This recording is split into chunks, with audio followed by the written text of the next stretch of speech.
The optics played a bad stereotypes about Africa. Men in fatigues holding the deposed president who's outlasted his stay.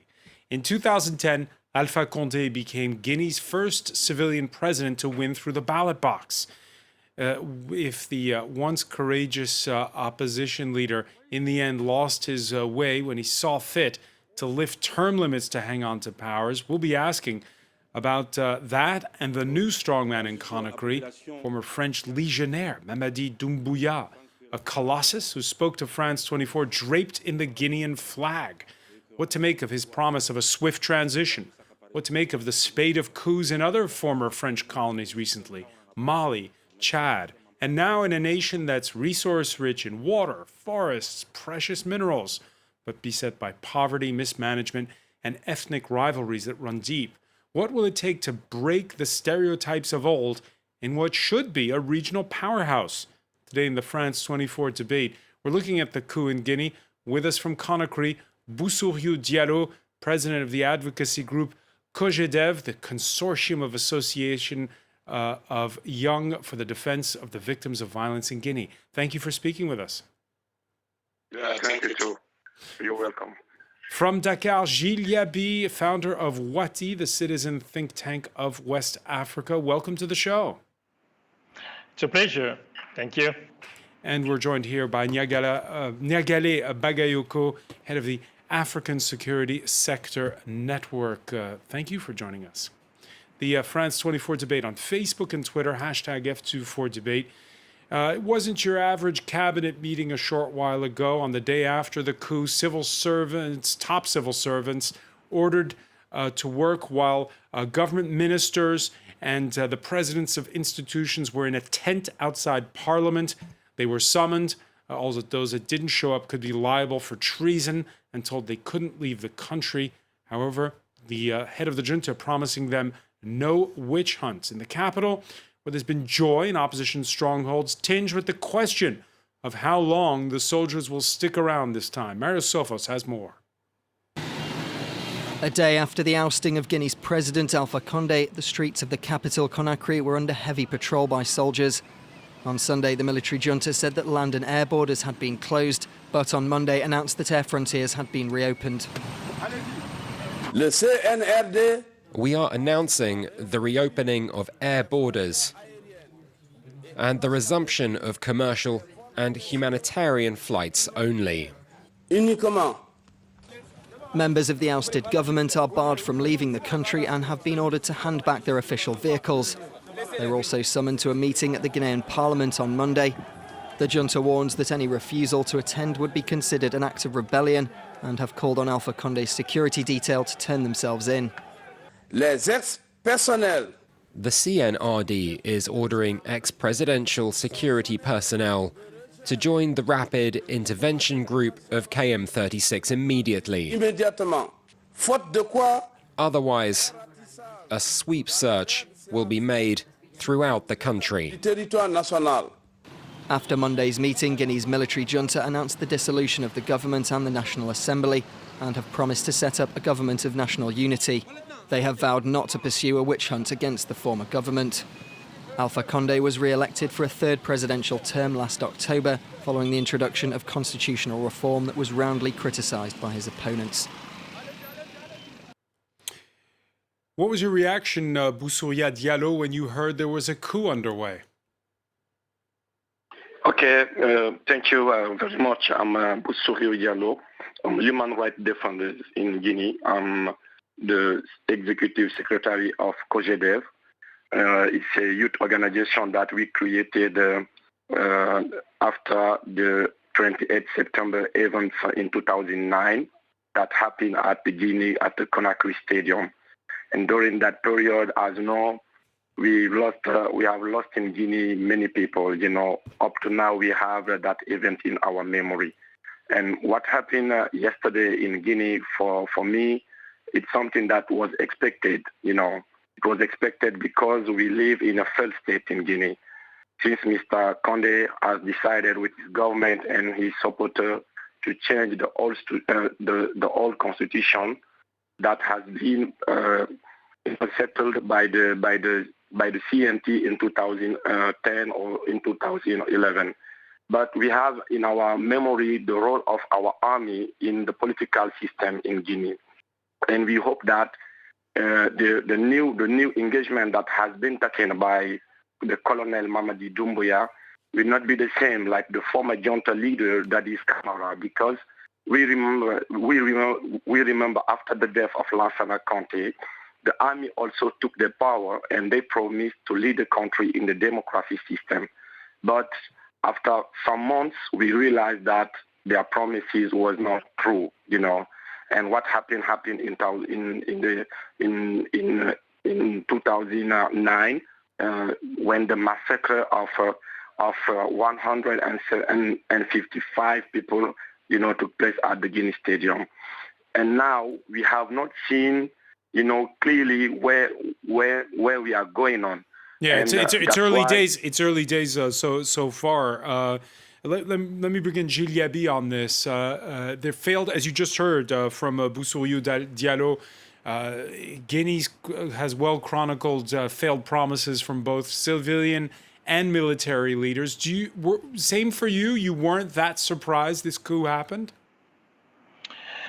Yeah, well, no, I wasn't that surprised. I think Mr. Diallo clearly, said that the conditions were ripe to have basically anything in Guinea happening, including a military coup. I would say the style of governance of President Alpha Condé, and also specifically his decision to run for a third term, that was a violation of the constitution and could actually be considered also as a coup.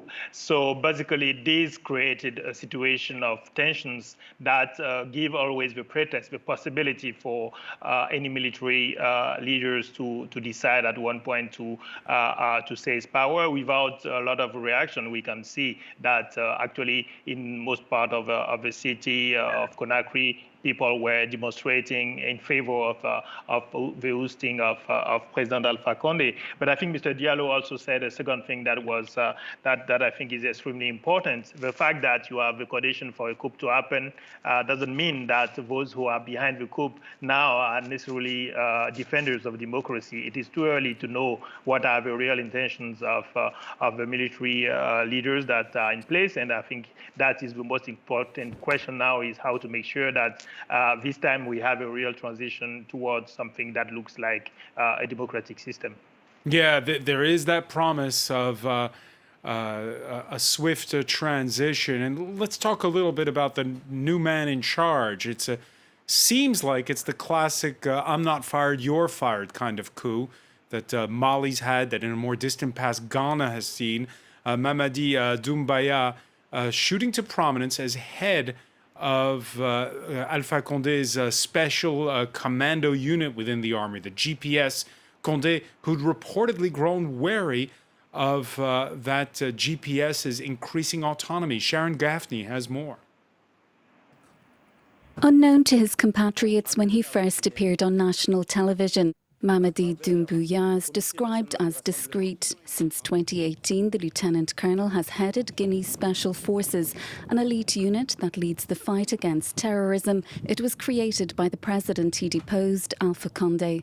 Draped with his country's flag, Doumbouya told France 24 he was committed to a smooth transition of power. It's our duty to save the country and bring the Ghanaian people together. We will put a system in place for all of the people to come together, because a political system that is not inclusive is a system that is not based on peace. Before leading the Special Forces, he served in the French Foreign Legion. He also trained at a senior military academy in Paris. He is someone with a lot of experience. He led several operations in Afghanistan. We can say that he's ready to hit the ground running. Observers say the success of the military coup can be explained by the significant number of opponents to the rule of President Condé in the ranks of the army and among the general population. So Niagale Bagayoko, the Twitter sphere is alight because here, you have French-trained, a foreign legionnaire who served in places like Afghanistan, the Central African Republic. Just because he was in the French Foreign Legion doesn't mean that he's France's man. No, Absolutely not. It's very important not to make confusion between the places where people have been trained, because most of the officers in African armies have been trained abroad. And fortunately, they are not all committed in this kind of seizure of power.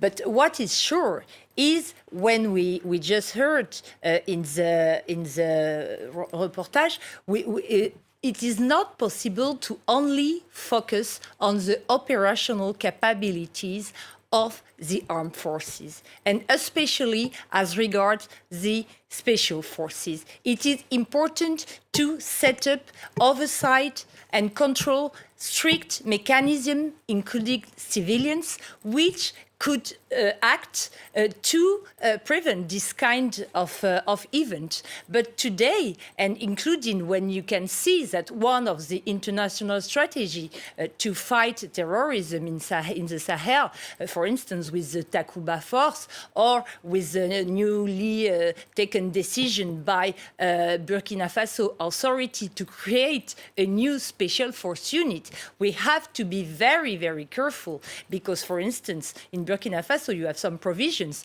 which are considering that those people from the special forces have not to be prosecuted in any case. So be aware that reinforcing the professionalism of armed forces is not only about fighting. It is also about governance, it is also about human rights, and it is also about respecting civilian frameworks and constitutions. And do you feel as though those who train those West African armies have gotten better at it? When you see those coups that have recently happened in Chad and in Mali? I think that more broadly, there is, of course, a big problem with military cooperation, because we are all the time told, for instance, as regards Mali, that it already has been 8 years that soldiers have been trained. But in fact, it's been more than 40 years that French, Americans, and other bilateral partners have been training all those military apparatuses. And we can see that they always been very unstable and very untrue to real democracy. Giliabi, what do you make of Colonel Doumbouya? Well, I think again it is too early to have to form an opinion on the intentions of Colonel Doumbouya. I would say that I have no souvenir of a military leader who made a coup and announced that he would not be fighting for democracy and a quick return to civilian rule. So I don't think that the declarations are extremely important. I think we need to wait and see what will happen, and also to have probably more information on the circumstances of the coup. There is a possibility also that it is, seeing that the power of Alpha Condé was extremely weak, there is also a possibility that people actually close to Condé and to the system in place wanted to make sure that they keep control.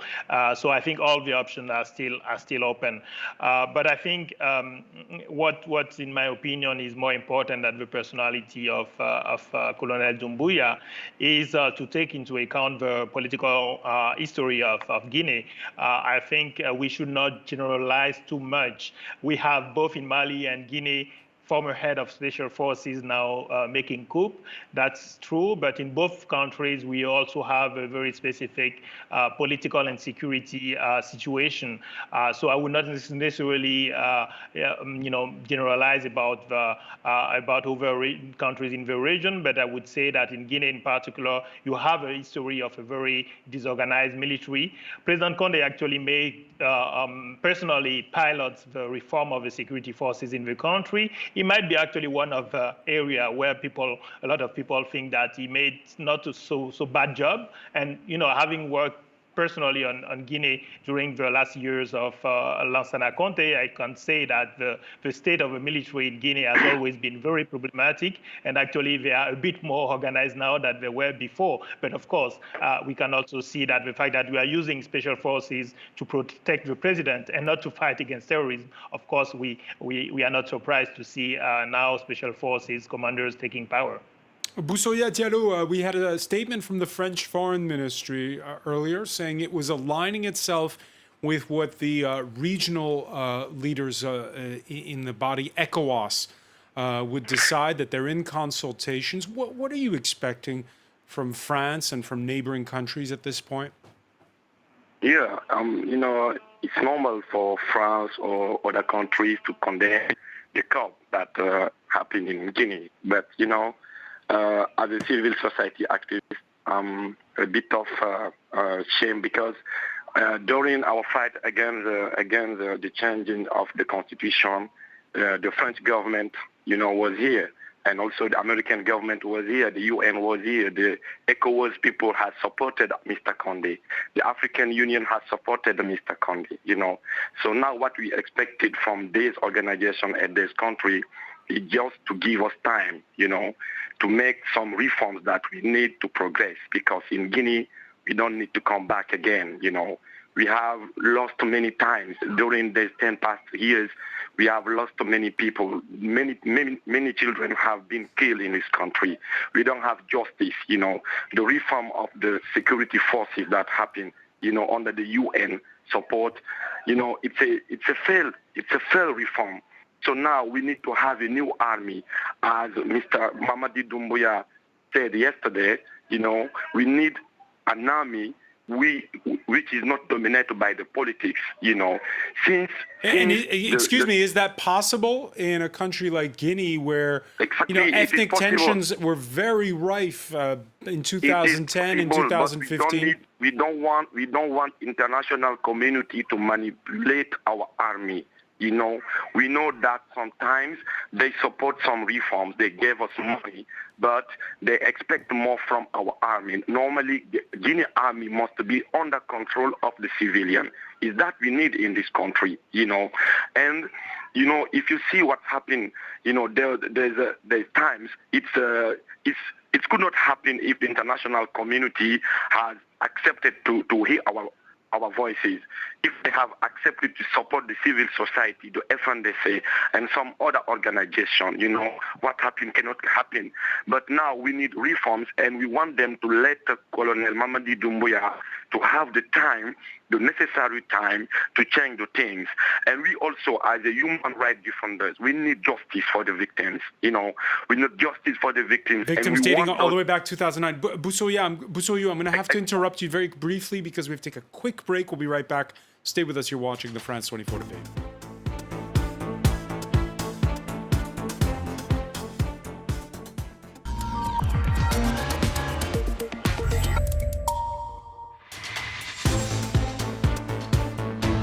Welcome back, or welcome if you're just joining us. It's the France 24 debate. The dust has yet to settle on a coup in Guinea. The president of 11 years, Alpha Condé, forced out by a junta led by a special unit that had been put in place to fight terror groups. Joining us from Conakry, human rights activist Busoya Diallo of the consortium COGEVED. Also with us, Gilles Yaby, founder of the Wathi Citizen Think Tank.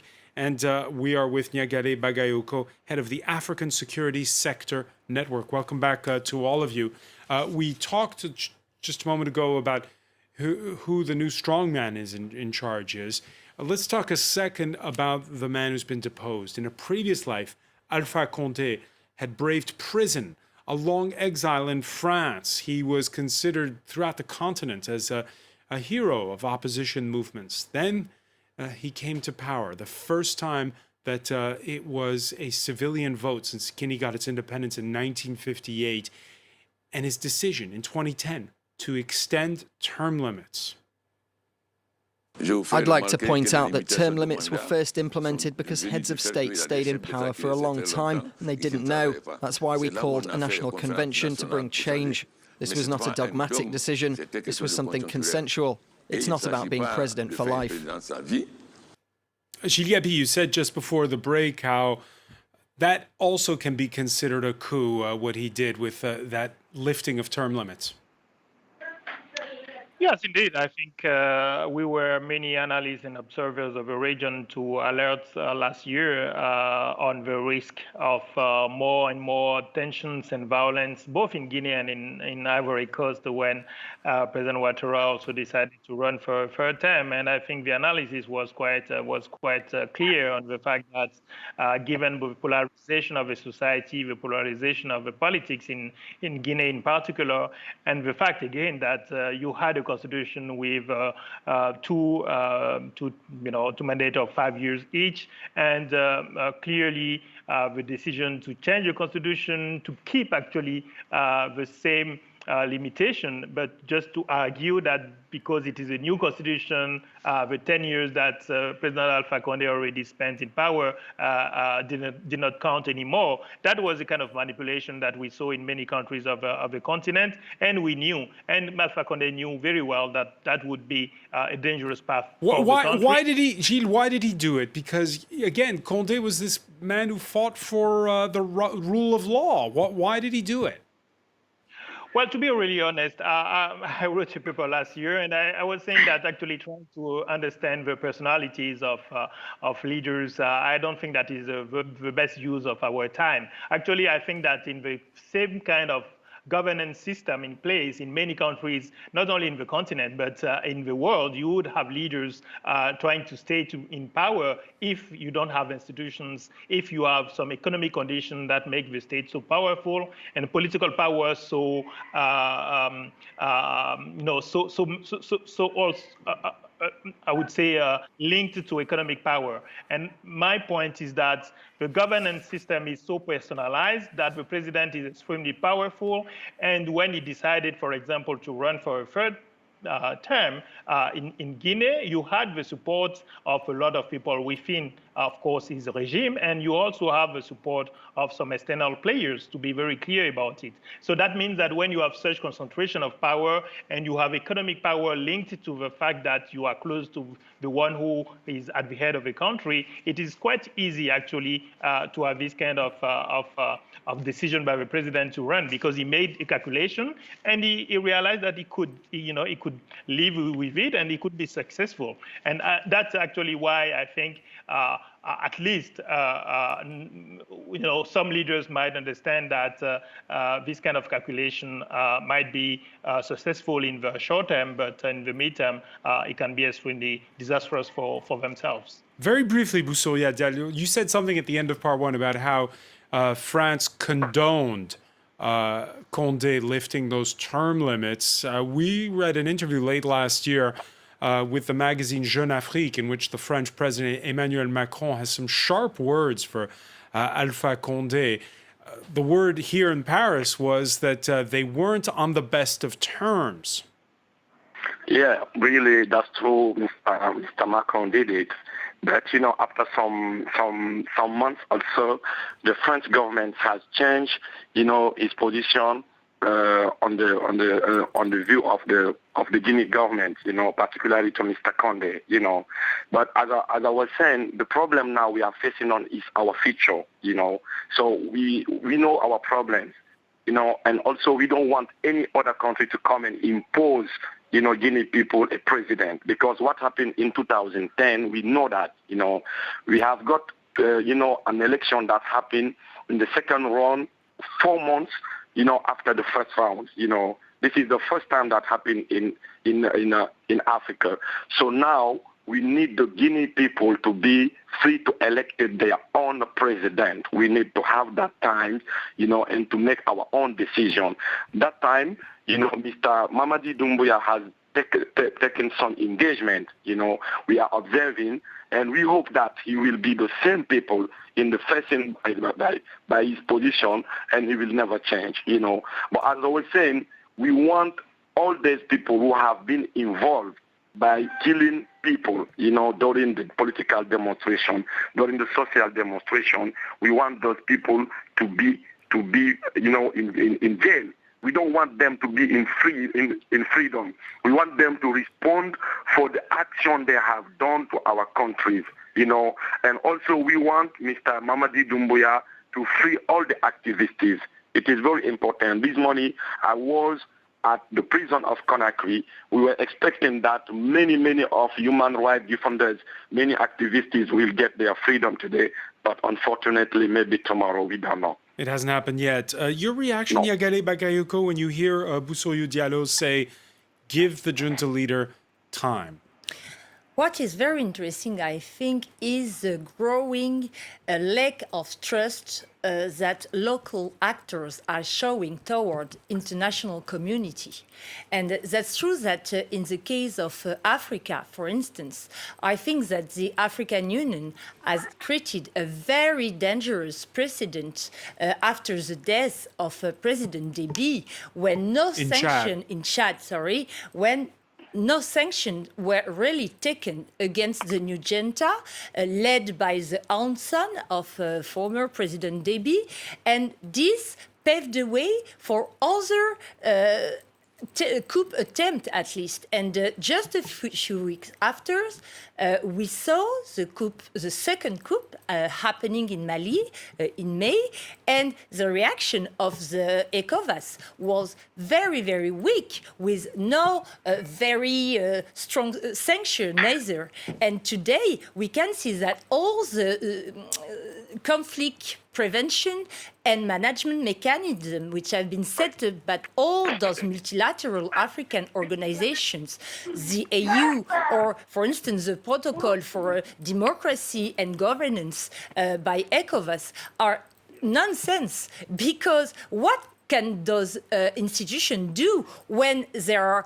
more or less validating constitutional coup, when saying nothing, when leaders are running for a certain terms? And what can they say when there is a military coup? So we can see that the international African system is in crisis, but also the international one, because as our colleague in Guinea was saying, the security sector reform process, which has been launched by President Condé, has been strongly supported by the UNDP, the United Nations Development Agency, for years. And this also is raising a lot of questions, not about the intentions of the UN, of course, but about the kind of tools which are used to proceed with the reforms. All right. Interesting how it's a tough one, isn't it? Because if you support the reforms and then the people who get the support turn against the civilian leadership... That's really the question today. What about the tools which are internationally validated to reform And do you agree with Gilles Gaby when he says that what Alpha Condé did in 2020, lifting term limits, that's also a coup? It is also a coup, of course. It is a civilian coup, but it is also a coup. And there has been others in the region. All right. In the case, there isn't one size fits all when it comes to Africa. And we've seen recently that institutions sometimes can be strong, like in Zambia, where the opposition just won. However, there is a problem with that spate of coups. And also the other problem, which is specific to Guinea, but not just, is, again, a rich country with poor people. Bauxite was trading at a 15-year high. Markets spooked by the putsch at the start of trading this Monday. James Mulholland has more on a country that has huge potential that's still untapped. Nicknamed the Water Tower of West Africa, the Republic of Guinea has 300 kilometers of coastline. It's traversed by more than 1,300 waterways, including the majestic Niger River. Divided into 4 distinct regions, Guinea shares borders with 6 countries.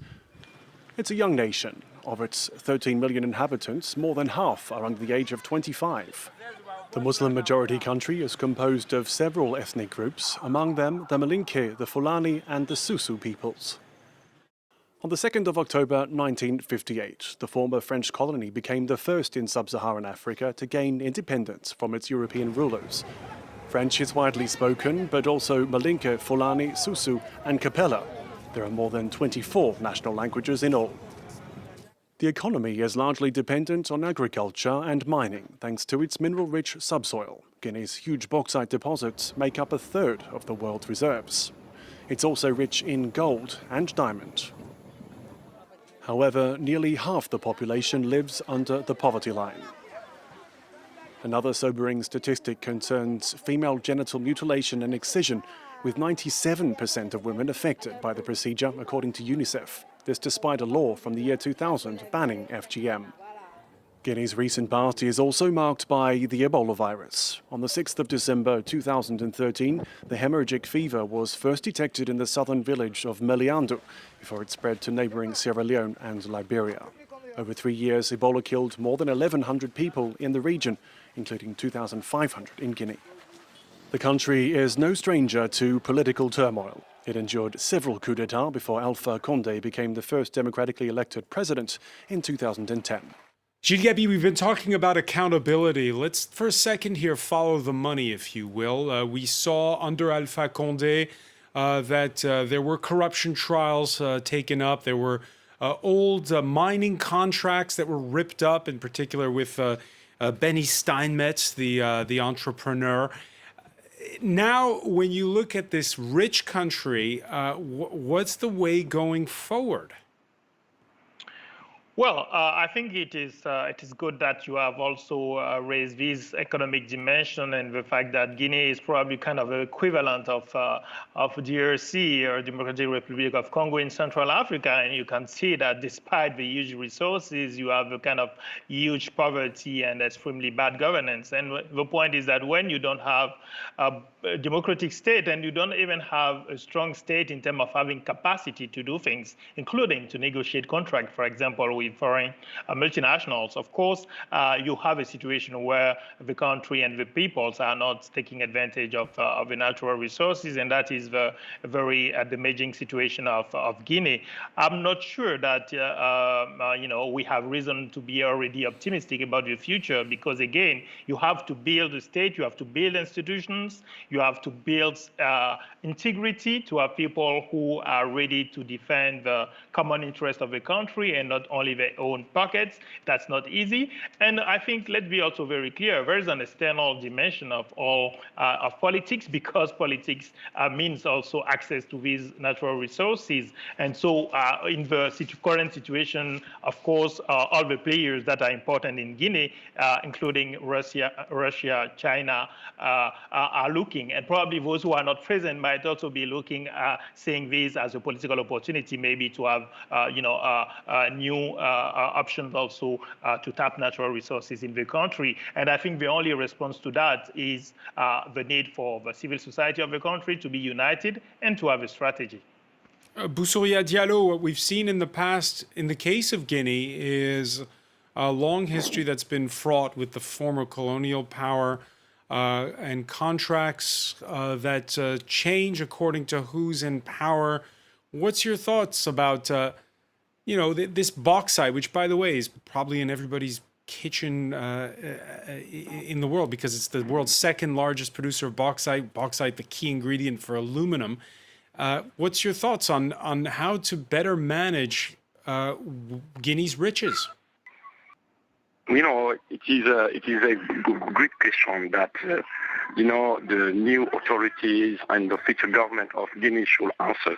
But when Mr. Condé came on the power, he came with a project, to amend or to change the mining code. So what we see in his program, Mr. Condé has not, a governance system that can increase, the life of the Guinean people. So now, if you see the condition of the living condition of the young generation, in these regions where you have some bauxite, it is very disappointed. You see, but we expected that this thing should change. We have many mining resources like Congo, like Zambia, but up to now we have not realized, what we can do to manage the resources for the benefits of our country. Mr. Condé has developed business in the mining sector. We don't need a business sector. We need an economic program. So Mr. Condé has chased many investors in this country. Many of them have traveled to Sierra Leone, to Liberia, to Senegal, and to other countries. They left Guinea. So now we are in a situation that we cannot explain. You see, and that's why we think that we need time. We need to take our time to change this situation and to move forward now. You need to wean yourself, Niagale Bagayoko, off an economy that's dependent on the extraction of raw materials. It counts for something like 60% of the country's riches, and most people are in agriculture. They have nothing to do with the mining sector, right? Absolutely, but it is the same problems in many African countries, and I think that the comparison with the Central African Republic is very, very relevant, because you have the same kind of bad governance and also the same kind of rivalries between local elites who are competing to get access to natural resources, which in fact are not really at the core of the development of the country. And investment in agriculture and other more productive sectors should be also a solution to be envisioned. Giliabi, does Guinea's sovereignty depend on who it does business with? Half of that bauxite is exported to China. We've seen in past years how the president, Alpha Condé, turned more and more towards countries like Turkey, Russia, and China for deals in many sectors. What does Guinea do? Yes, again, we live in a global world, and it is very clear that any power that will come into Guinea will have to deal with all the same kind of investors, and also behind the investor, also the country that have the most interest in the resources of the country. So again, the only response is to make sure that you have a legitimate government that is that can be accountable to the population, and for that you need a strong civil society, but you also need to build capacity. I think that we should not forget again the issue of time, the fact that when we waste, in the Guinea, you lost all opportunities to make some reforms and to advance the country in terms of education, in terms of the public administration. When you don't do that, of course you will have to start with that. So it means that unfortunately Guinea will remain an exporter of raw material for some time to come, but everyone knows that that is not the way out of poverty and the way for modernization of our economies in the region. I fully agree with what Niagale Bagayoko just said about also investing in agriculture, investing in all over sectors of economy that produce more jobs for the youth of the country. Busoyu Diallo, we're out of time, but before we go, let me just ask you again. You were saying how you were hoping this Monday there would be the release of detained activists who'd been held under Alpha Condé. Are you in negotiations with the new authorities? What's the situation with that? No, we are not negotiating that, because we think that there's people who have been arrested. They have been there because of Mr. Alpha Condé. They did nothing wrong. And this morning we were there discussing, because yesterday Mamadi Doumbouya has promised to free all these people, all these political or activities who have been arrested under Alpha Condé authorities. But when we came at the prison, the new authorities has not sent a letter to give the free how to say that the free card, to make them free. So we are up to now discussing with the penitentiary administration, and we think that tomorrow, inshallah, they will there are 400 people who have been arrested. We think that tomorrow we will get them outside of the prison. And we also are expecting that what happened in the past will not come back again. We need to move forward and to change this situation in our country, because we You know, we expected more from our political leaders. I'm young. I know what the Guinean young people expected from their intellect. I know what they expect from their political leaders. Now, we don't want to live in a country where we have all these resources, but we are living under poverty. We need to move forward. Need and to move change. forward. We need education. We need medical health. We need many, many, many things. We need job also. We don't want to go and die in the Mediterranean. We want young people of Guinea to stay in their prospects own country, at home. to realize Diallo, unfortunately, their dream. we're running short on time, but I want to thank you so much for joining us from Conakry. I want to thank Gilles Yabi in Dakar, Niagale Bagayoko. Thank you for being with us here in the France 24. Thank you.